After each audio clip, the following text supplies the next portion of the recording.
email who says, I love small, always have, prefabs are the best. This is about micro-housing. For the past 13 years, I've been living in a Peabody 3-bedroom flat, and I just don't need any more. For many years, I've been asking Peabody for a smaller flat anywhere in the country. I asked for a prefab many years ago. All requests turned down flat. But on the basis of what you're saying is you don't need the space. You talk more about that particular housing agency, which I don't really want to go through in too much detail, but I certainly have taken on board, Donna, some of the other points you've made. I'm going to forward that actually to our news team, because you made some very, very interesting points on that. So thank you, Donna. And that, I think, goes back to what you were saying, that there is a sense we need more space in the same way we want more sugar or strawberries or chocolate, because we can, but we don't actually need it. Yeah. Absolutely. Again, I think we need more outdoor space, actually. All right. Before we move on to more of your stories, let's go to some calls as well, if we can. Justin is in Guildford. Evening, Justin. Welcome to the programme. You're live on BBC Radio London. You're through to our guest tonight, Suzanne Trockme, and you're through to me, Simon Lederman. Welcome to the programme. Thank you. Hi, Simon. Yeah, thanks for taking my call. Pleasure. What's the smallest place you've ever lived in? Well, the reason why I called in was I thought you might find it quite interesting, but I live in a small campervan. It's the size of a Fiat Dublo. It's a small, almost like a small post van. Oh, right. I know what you mean. Yeah, it's a small converted van which I've turned into like a micro home, and it's been about a year and a half that I've been living in the van. And is it by choice or by necessity? Out of necessity? Originally it started out of necessity, but actually it's turned into choice. And so the reason why is just purely because it gives me a lot more money every month. I do hold down a job, and it's something which kind of gives me a better lifestyle, because I can go anywhere I like to. What do you like about it? Because presumably there are some restrictions. Do you not find that if you're parked, so you can't just park anywhere and sleep in it, can you, or can you? Yeah, it's quite an interesting one. It's certainly a lifestyle. It's you have to kind of fall back on like campsites sometimes, but most of the time I kind of stay in really safe places and have just solid places I go and stay in. I mean, the way I really get out around it is I kind of stay in a nice place. I make it quite warm. I make it quite homely. I've got like pictures up, and I've made it quite nice. It's all out of wood, and I took the interior design idea from a first class cabin from an airliner with the seat which kind of refolds back, the side cabinet to your left with the cooker and bed. And in terms of power and the cooler nature and other very important matters, how do you cope with those very minor things? How do you deal with that? Do you have power? Do you have electricity? Or do you run it off the battery or something? Yeah, I think that's the most interesting thing of all. Is I think because the age that we live in right now, everything's become smaller and more convenient. I mean, I run everything in my van off 5 volts. It's all USB plugs where I can just plug in my tablet. I've got cables which go around to power little lamps, and it's made living in a smaller place a lot more comfortable. And like I say, if I didn't have any of those necessities, I wouldn't choose to do it. But I think it's because I've got access to entertainment, got access to cooking, and I only need to really reach like an arm's length away to tidy up or grab something. It's actually a new lifestyle way. It's becoming quite popular. I think stealth camping is one name for it, and I think it's just a way to kind of get yourself out of potentially quite an expensive market that you can to rent and to be able to pay and actually have a life in the end. Yeah, Justin, hi, it's Suzanne here. Hi, how are you? Yeah, good, thank you. Good. Do you have a sort of, you say you've got a job and all that sort of stuff, but do you have a regime within your van? Do you sort of get up and have things you do every hour of the day, as in, do you small spaces are quite difficult to manage, aren't they? So do you have a sort of a regular thing you do every day where you tidy something up or put something away, or are you just sort of relaxing in it?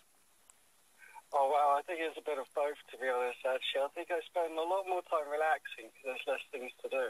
Yeah. But overall, yeah, there is certainly a regime, you know, things like washing and, you know, having a shower is particularly quite difficult to keep down. I like my showers. And do you think, does this only work as long as you're a single man? Or would this work, do you think, if you, because you can't presumably extrapolate that into more of you. It's got to be, that's going to be just for you, isn't it?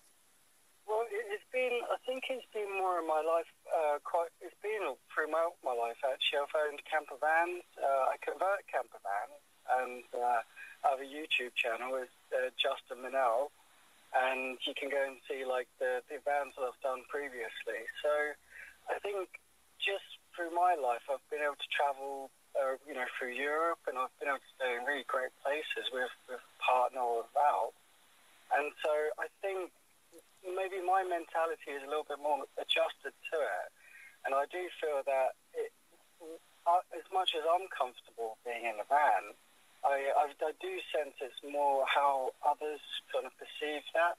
I mean, it's not certainly something I go around telling people at work, just more because of the to be ridiculed. Do you think you would get ridiculed? I think so, yeah. I think the mentality is not quite there yet for this kind of new way of living in a small space, but I think it will come. It has to come. I think, you know, especially in London, with the small kind of living spaces. Yeah, I think, Justin, we've always been nomadic, us human beings, and when we left our caves all those years ago, we became lake dwellers. And that's when we made our first nets and started catching fish. It's actually part of our human condition. I think that you're doing something that's very, very natural, and that an awful lot of us would love to do, if only we could cut out the rat race. Yeah. Do you feel you're out of the rat race, Justin? I do feel out of the rat race in a certain way. I mean, it's certainly my values. But I mean, I do like technology too. I think that it certainly makes like living in a small place much easier. Justin, thank you so much for the call. I really enjoyed that. Thank you for calling the programme tonight. 0207 224 2000. Who's basically living in a camper van. I mean, that I guess is exactly the source of what you're saying. He's got enough space for him. He's got flexibility to move where he wants to. Not everybody's cup of tea, but it really works for him. And I don't know if you heard our caller earlier, who was living in a porta cabin because he'd lost his marriage is gone, so he's lost his accommodation. His boss very kindly has given him a porta cabin. He's turned it into a home. These are remarkable stories which I imagine are replicated elsewhere. Yeah, and Simon, they're very positive thinking people who've turned something around. Both of them said that they found themselves in a particular circumstance, and then it happened to them, and they are very, very positive people. I don't know how many people actually choose to live in a microspace, really, who choose to go from a larger space into a microspace because they find it more convenient. There are positive thinking people and negative thinking people. I'm afraid I'm usually of the latter. But I don't believe it. But I have found myself in particularly difficult times of crisis where I have found positive thinking lurking somewhere beneath the surface. So it does come out to play every so often, but maybe not as often as it might need to be. Yeah, there was an interesting article in the Washington Post over the weekend, actually, about mindfulness. Ah, yes. Did you read that? I didn't read it, but it's the current. It's been in vogue for about 4 or 5 years. It has been, but this one actually blew it apart and said that it's all about vanity and hypocrisy and about looking at yourself and not really being empty. And it was quite brilliant, actually. And also, we shouldn't be doing what it was saying. We shouldn't be doing mindfulness. We shouldn't be doing the ersatz mindfulness, as it said, yes, which is the kind of mindfulness that has become trendy. The popular mindfulness. Which I mean, for years there were things like meditation, self-hypnosis, yoga. In a way, actually, would have been some of that. Then they invented, I don't know, is it kind of a coffee table thing? Mindfulness was just something that everybody suddenly began to talk about. And everyone says, I think I do something like it because of all these other things that existed. And then people feel very good about themselves and they feel that they're doing themselves a favour, but actually it's not really what what Buddha and Confucius and Socrates and all those people really talked about, which was the proper human condition of suffering, which meant undergoing something, not actually suffering it, and it meant just truly living in the present and not, and about being selfless, actually. All right. And again, everything we're talking about today, again, is about being selfless.